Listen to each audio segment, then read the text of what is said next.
They left a Doberman puppy to die. What happened next changed my life. I had meant to walk straight to my car. Just a few more steps and I'd be gone. But then I froze. My heart clenched like a fist inside my chest.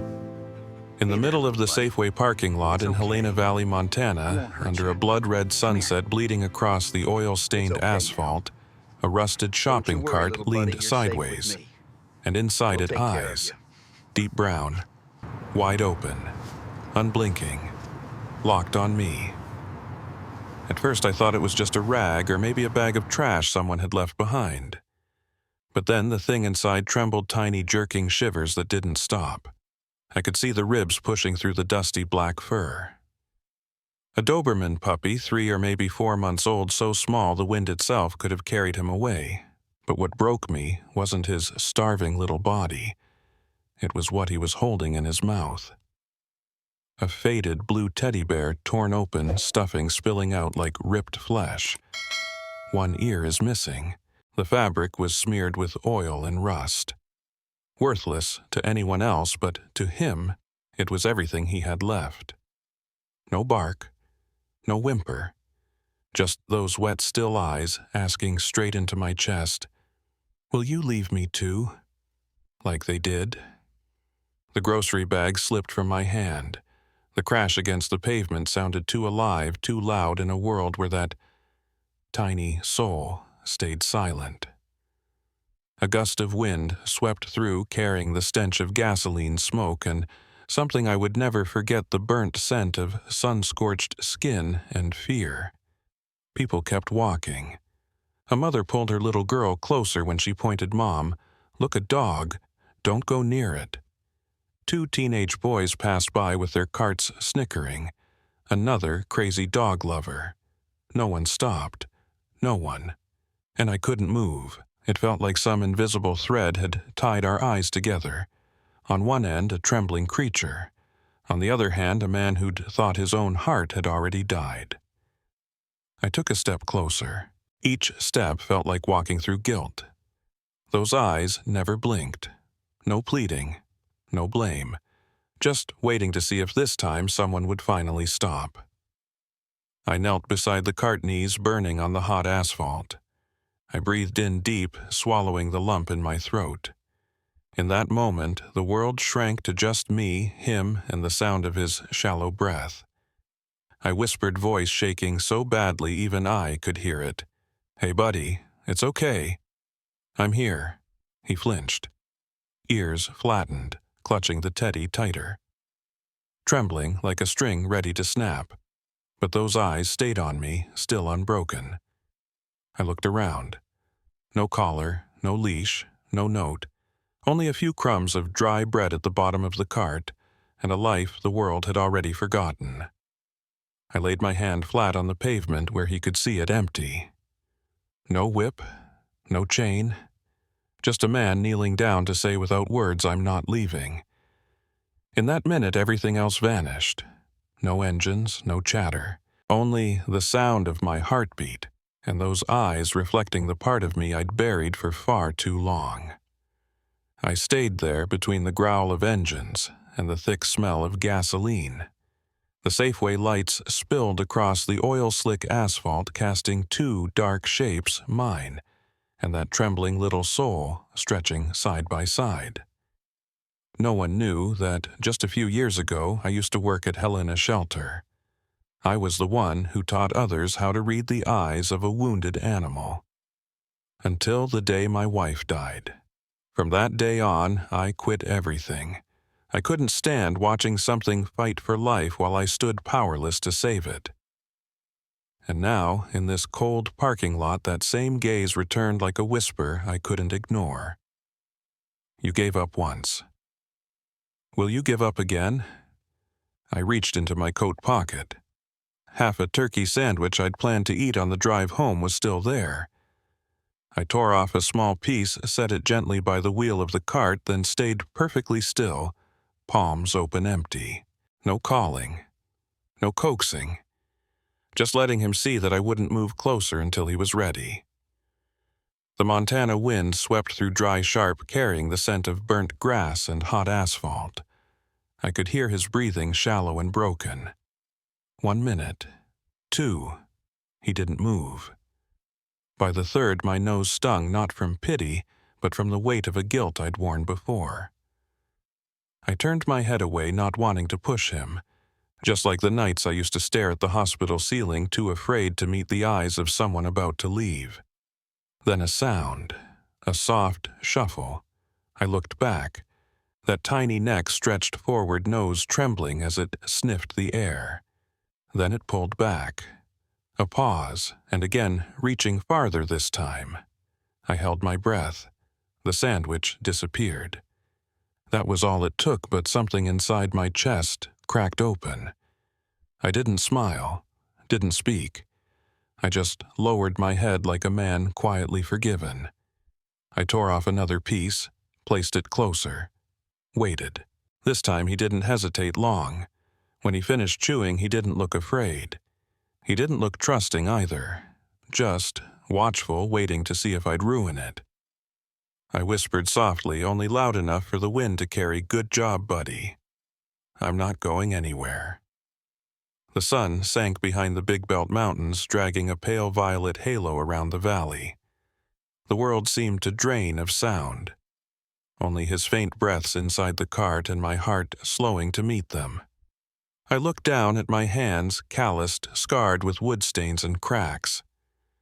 They looked tough, but inside, I was just a man terrified of losing one more living thing. I thought of the empty cabin by the lake, the lights no one turned on anymore. And I knew if I walked away now, it wouldn't just be him I'd abandon. It'd be the last human part of me too. So I whispered, barely more than breath, the first promise I'd made in years. "If you'll wait for me, I'll wait for you." And we stayed there. A broken man. A starving dog. Two souls caught between a world that kept moving, both waiting for someone who wouldn't leave. The sun had slipped behind the Big Belt Mountains, leaving a dark red smear of light bleeding along the edge of the sky. The Safeway lot was almost empty now. The sound of cars grew sparse, and the wind from the lake carried the burnt scent of asphalt and diesel. I was still there, just a few steps from the rusted shopping cart. The little dog, by now I'd started calling him the kid, still clutched that blue stuffed bear beneath his chin. He'd eaten 3 bites of the sandwich, then stopped. Every time I moved, he froze, his whole body pulled tight like a wire ready to snap. I knew I couldn't stay out here forever. Night fell fast in Montana, and when it did, the cold came like a blade. He wouldn't survive it. I stood slowly, careful not to startle him.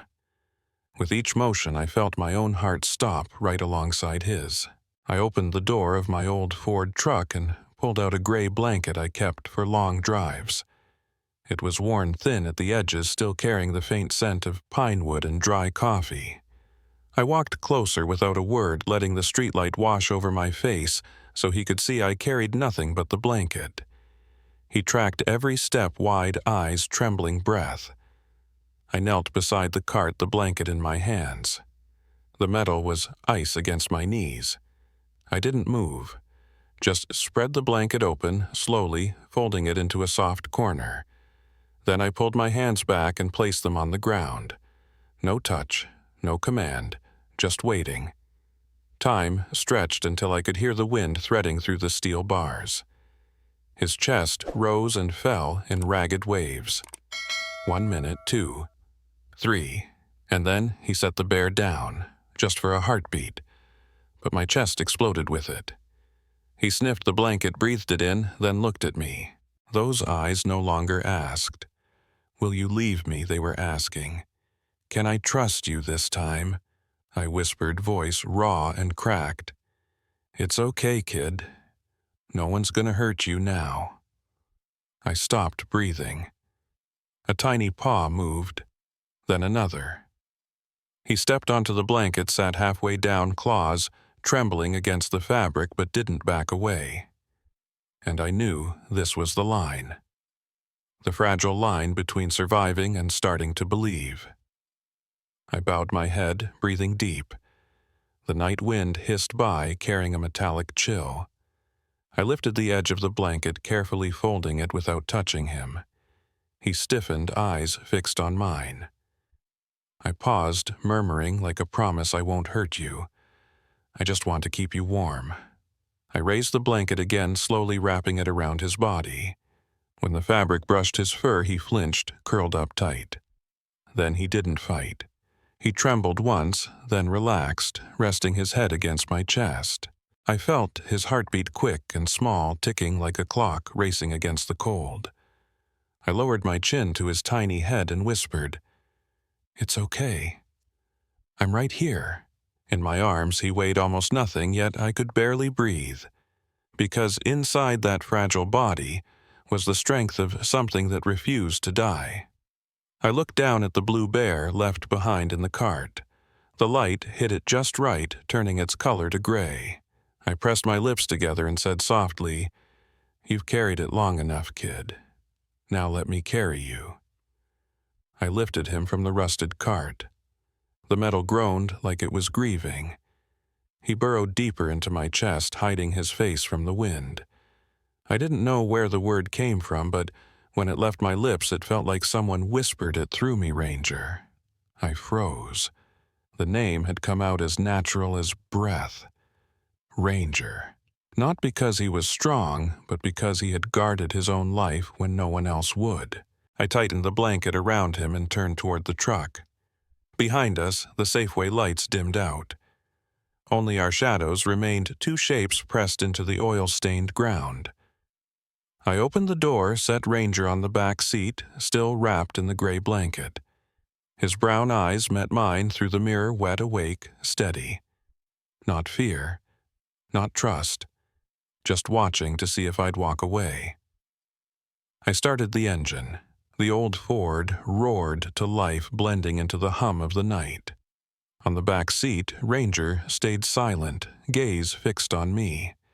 And for the first time in years I felt it, I was finally doing something right. The road back to the cabin twisted through a forest of dark firs. Headlights cut through the fog, streaking pale ribbons across the glass. In the rearview mirror, I saw Ranger, curled in the gray blanket, his head resting on the seat, eyes wide open and unblinking. Every bump in the road made his thin body tremble. He didn't whine, didn't cry. He just watched me with a look that was equal parts fear and desperate faith. As we neared Canyon Ferry Lake, the wind picked up. The water lay black and still mirroring the sparse scatter of lights along the shore. I turned off the engine, letting the hum fade into silence. My cabin stood there small and lonely in the dark. One single window glowed faintly yellow, the lamp I'd forgotten to turn off that morning. I opened the back door and bent down. Ranger, startled ears, flat eyes wide. I spoke softly, voice rough from the drive. "It's okay, Ranger. We're home." Since my wife died, I'd never called this place home. It was just a roof, just a bed. But saying it now, I wanted to believe it again. I lifted Ranger into my arms. He felt weightless, but the heat from his small body pressed warmth through my chest. He didn't resist, just buried his head into the crook of my arm, hiding from the porch light. Inside, the air smelled of dry pine and dust. The small room, wooden table, cold stove, one armchair, a fireplace filled with old ash. I laid Ranger on the rug by the hearth, opened the stove and fed it a few dry logs. When the first sparks cracked, he flinched, eyes locked on the flames, startled but silent. The orange light painted the walls. I sat nearby, keeping a respectful distance. Ranger didn't sleep, but he didn't run either. He stayed curled up in the blanket, the blue bear resting between his paws, like a charm against the world. I walked to the kitchen, found a clean bowl, filled it with water, and put some soft leftovers. When I set it down, he only stared. Minutes passed before he finally lowered his head and licked. The sound, soft, steady, was the first bit of life this house had heard in years. I leaned back in the chair, watching the fire dance. everything began to settle. The wind outside blended with the rhythm of his breathing. Sometime near 3 a.m, I woke from a light doze. The fire had burned down to embers, the room dim and quiet. Then a faint sound, gentle, like sand slipping through fingers. I lifted my head. Ranger was standing a few steps from the sofa, the blue bear in his mouth, eyes fixed on me. He walked closer, slow and careful, then placed the bear beside my chair just within reach. No bark, no plea for touch. He simply lay down at the edge of the chair, back turned toward me, head resting on the bear. My throat tightened. He didn't need to explain. I understood he just wanted to be sure neither of us would be alone tonight. I reached my hand out, not to touch, just to be near enough for him to feel the warmth. "I'm right here, Ranger," I whispered. He exhaled long and low, like wind brushing over the lake, a breath of surrender, a breath of trust. It was the most beautiful sound I'd heard since the day my wife was gone. I lay still, staring through the window frame, the Montana sky bleeding into the faint purple of dawn. On the floor, Ranger slept curled tight, his chest rising and falling in even rhythm. The blue bear pressed close to his heart, but no longer clenched between his teeth. Morning light touched the gray blanket, then the copper sheen of his fur. It was a quiet peace I hadn't known in years. I whispered barely more than breath. "We made it through the night, kid." And I knew then it wasn't just his first night safe. It was my first night too, without fearing the silence. Mornings by Canyon Ferry Lake always smelled of dry grass and half-burnt pine. In the days after that first night, I realized the cabin wasn't quiet anymore. Tiny footsteps, the clink of a water bowl, the faint rhythm of sleep breathing. Those small sounds pushed back the emptiness that had devoured me for 4 long years. Ranger still carried his old blue bear, though it was frayed beyond repair. By day, he'd leave it in the patch of sunlight near the window. By night, he'd drag it back beside the bed. I never stopped him. I understood that was his way of remembering he still had something left to hold on to. Every morning when I opened the door, he was there, head tilted, waiting for me on the porch. For the first time, I knew he wasn't waiting for food or orders. He was waiting for the presence. I cleaned up the porch, built a small wooden fence so he could run safely. Ranger followed each swing of the hammer, sitting nearby for hours watching. Sometimes I caught myself talking to him as if to a person.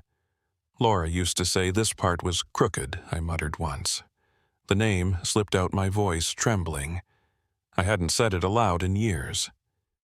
Ranger lifted his head, not understanding the words, but somehow hearing the feeling. He walked over and rested his head on my knee, heavy, warm, certain. And in that moment I knew he was doing something people often forget, staying silently. One afternoon, as I was splitting firewood, a silver pickup pulled up. Rachel Myers stepped out, a high school friend now with Helena Animal Outreach. She smiled, sun-browned and kind. "Neighbors said you rescued someone again," she teased. I let out a short laugh. "I didn't rescue anyone. I just stopped." Rachel glanced around until her eyes found Ranger standing by the door, the sunset painting a streak of orange over his black coat. She approached slowly. No eye contact, no sudden movement. She knew the rule of frightened souls: don't stare, don't chase. Ranger trembled, clutching the bear, then froze. Rachel knelt, palm open, facing upward. "Hey there, kid." 1 second.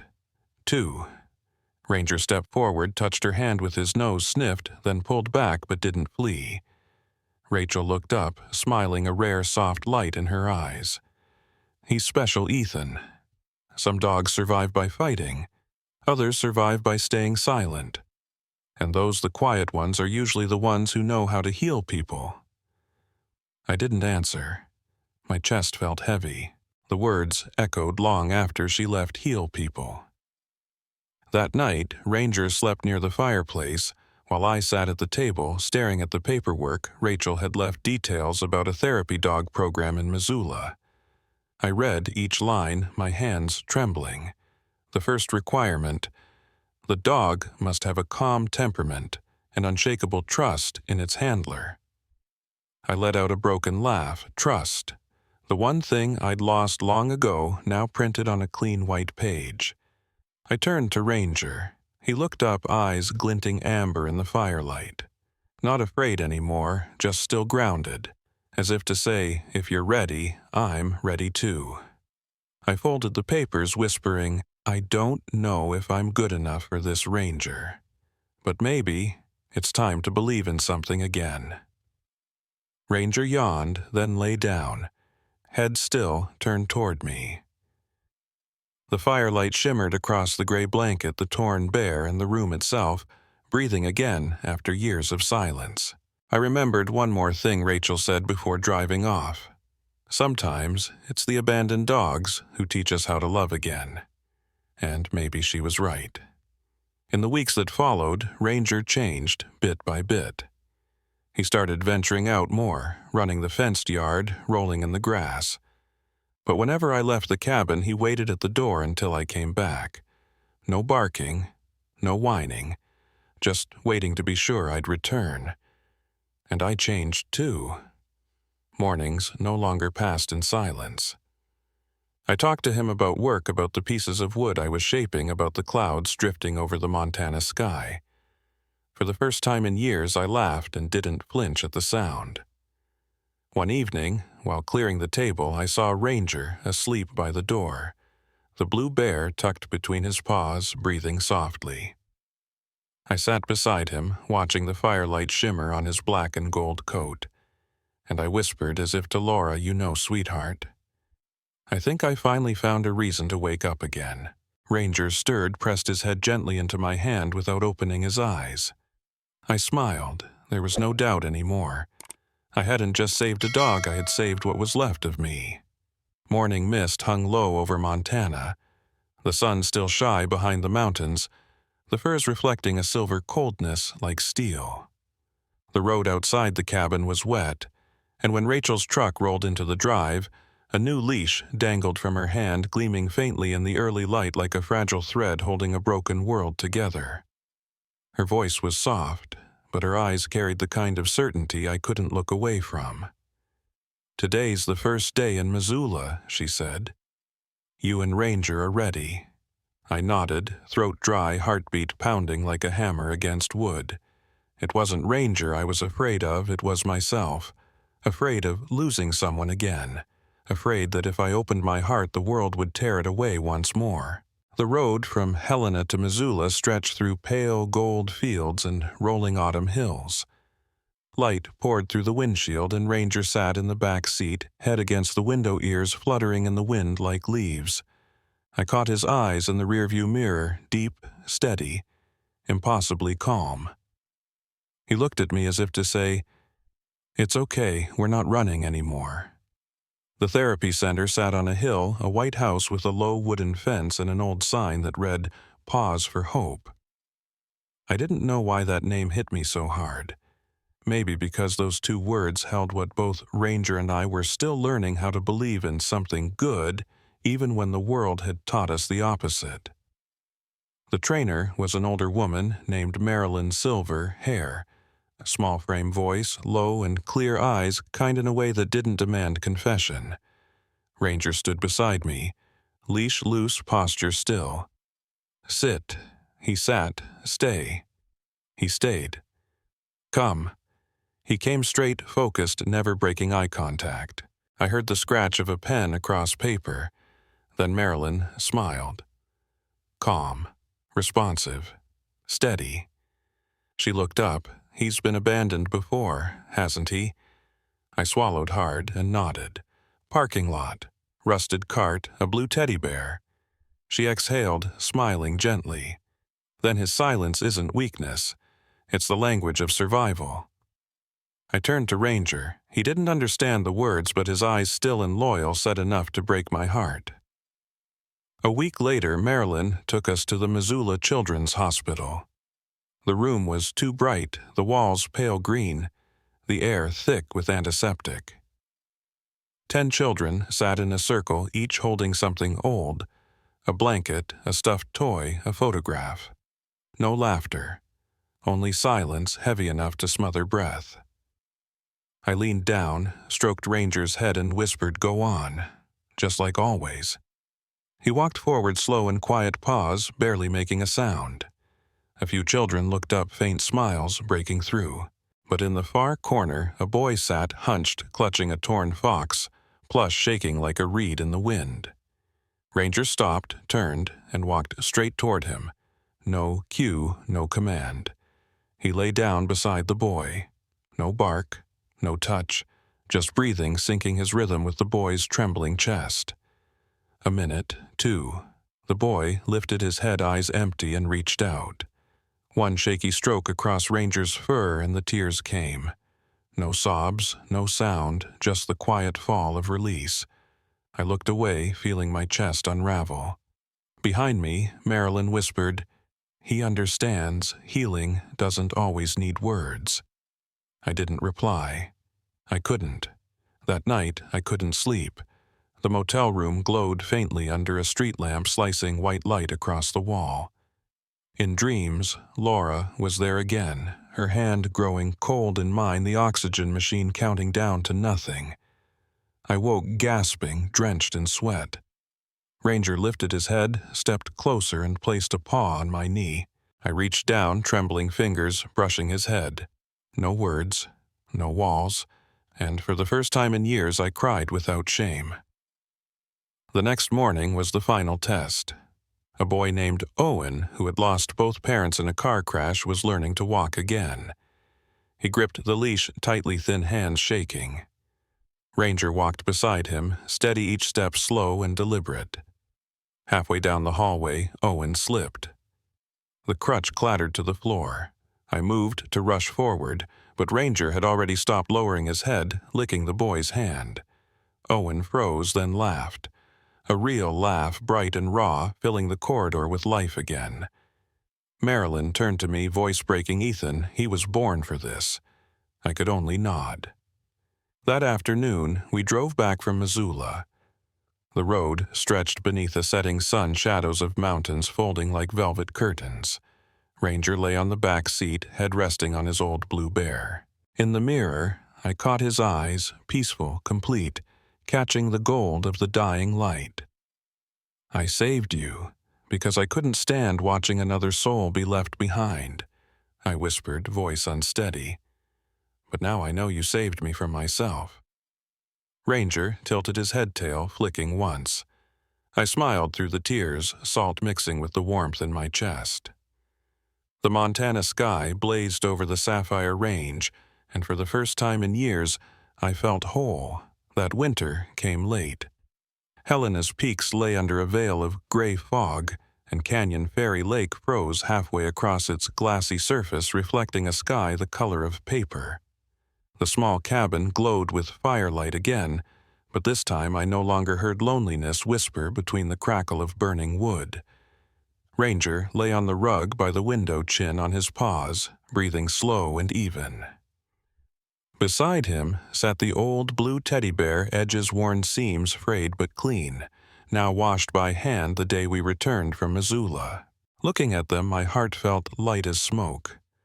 No more ache, just quiet peace. Since Ranger was officially certified as a therapy dog, our lives had changed. Every week, we drove to the rehabilitation center in Helena. I brought a thermos of coffee. Ranger brought his silence, the kind that filled a room with warmth simply by existing. The children who once feared the world now sat beside him, laughing, telling little stories. One whispered, "This dog can hear dreams." And I believed it. Ranger didn't just listen, he held those dreams for them, the same way he once held a space of silence for me, so I wouldn't break. Early that spring, as the snow began to melt, Marilyn called. Her voice hummed through the line low, steady, warm. "Ethan, there's a boy who wants to see Ranger again. You remember Owen, don't you?" I froze. Owen, the boy who'd walked with him during the final test. "He's doing better," she said softly. "And he has something he wants to return to you." I didn't ask what, I only said, "We'll come." That afternoon, we drove back to Missoula. The sunlight leaned low, stretching the shadows of pine trees like long, quiet memories. The hospital looked the same: green walls, bright glass doors, but it didn't feel cold anymore. When we stepped inside, Owen was there wearing sneakers now instead of casts. He smiled, really smiled, and for the first time there was no fear behind it. In his hands, he held something, the blue teddy bear. Ranger stopped the moment he saw it. Then he walked forward slowly, each step deliberate. Owen's voice came out barely above a breath. "I've kept it since that day. My foster mom said it helps me sleep. But now, I want to give it back, because I think maybe he doesn't need it anymore." Ranger stood in front of him, gaze steady and calm. Then he lowered his head, letting Owen place the bear gently on his paws. The room went silent. Even the hum of the air vents seemed to stop. I felt my throat tighten. Marilyn turned away, eyes wet. I knelt beside him and whispered, "You hear that, Ranger? Your journey began with something the world threw away, and now it ends when you pass it on so someone else can begin again." Ranger didn't move. He only licked the bear once, then nudged it back toward Owen. "Keep it. You need it more than I do." It felt like a ritual, a soul once shattered closing its own chapter by choice. That evening on the drive home, Ranger lay quiet in the back seat, head resting against the window. No bear this time, just a strange, peaceful stillness. Through the mirror, I watched him bathed in gold light, strong and free. And I thought maybe, when an animal learns to forgive the world, it also teaches the world to forgive itself. In the months that followed, Ranger became a familiar presence in schools, nursing homes, and veteran centers. People didn't remember my name, they remembered the silent dog with summer eyes. Everywhere we went, something small but extraordinary happened. The quiet began to speak, and the loud learned how to listen. Ranger didn't perform miracles. He simply sat there, letting people believe that life could begin again from a scar that had already healed. I still live in the same cabin by the lake, but it's no longer lonely. Every morning, Ranger runs around the porch before sitting beside me while I drink my coffee. The wind carries the scent of pine and wet soil, and I realize life doesn't always need fixing. Sometimes it just needs a warm place to wait for someone to stop. Ranger looks at me, those deep brown eyes, the same as that first night in the Safeway lot. I smile. "Remember that day, kid, I thought I was saving you? Turns out you were the miracle that saved me from my own emptiness." Ranger tilts his head tail, brushing softly against the floor. A gust of wind shakes the porch, scattering pine needles and ringing the chime above the door. I look up at the sky and whisper, barely audible, "Laura." I kept my promise. I didn't walk away. Then I bend down, run my hand over Ranger's head. My fingers tremble, but they're light. Outside, the evening sun spreads across the lake, reflecting two shadows. One man, one dog, fused together, inseparable. And if you ask me whether miracles are real, I'll tell you yes. They aren't loud or shining. Sometimes they're just the moment you kneel in a cold parking lot, find a trembling soul in the dark, and choose not to turn away. Because from that second on, two lives are saved, not just theirs, but yours. If this story reached you, remember this. You don't have to change the world to make it kinder. You just have to stop, open your heart, and believe that second chances are real. They always begin with trembling hands and hearts brave enough to stay. Because somewhere out there, a ranger is still waiting for you.